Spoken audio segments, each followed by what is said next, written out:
तो दोस्तों, आज हम हाई कोर्ट में इस्तेमाल होने वाले कुछ खास लीगल टर्म्स को समझेंगे। यह टर्म्स अक्सर ऑर्डर शीट और सुनवाई के दौरान आते हैं। चलिए एक एक करके जानते हैं। पहला है हियरिंग। जब जज और लॉयर्स के बीच आर्ग्यूमेंट होते हैं उसे ही हियरिंग कहते हैं।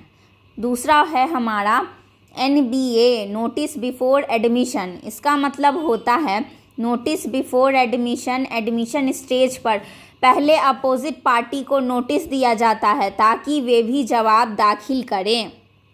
थर्ड है हमारा रूल।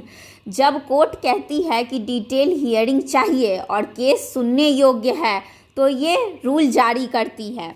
अब चौथा है हमारा रूल मेड एब्सोल्यूट। इसका मतलब ये होता है कि अगर फाइनल जजमेंट पिटिशनर के हक में जाता है तो उसे रूल मेड एब्सोल्यूट कहते हैं। अब पांचवा वर्ड है हमारा रूल डिस्चार्ज। रूल डिस्चार्ज का मतलब होता है कि अगर जजमेंट के बाद केस डिसमिस हो गया तो उसे रूल डिस्चार्ज कहते हैं।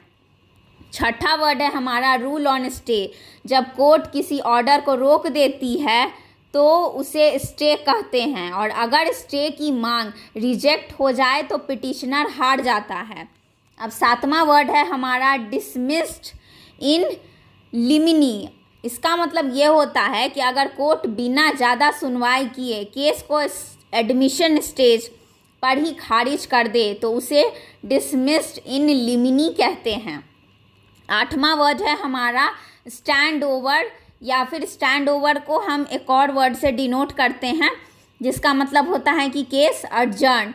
जब केस को अगले दिन या बाद में के लिए टाल दिया जाता है तो जज ऑर्डर शीट पर एसओ लिखते हैं। इसका मतलब है कि केस अडजर्न हो गया है।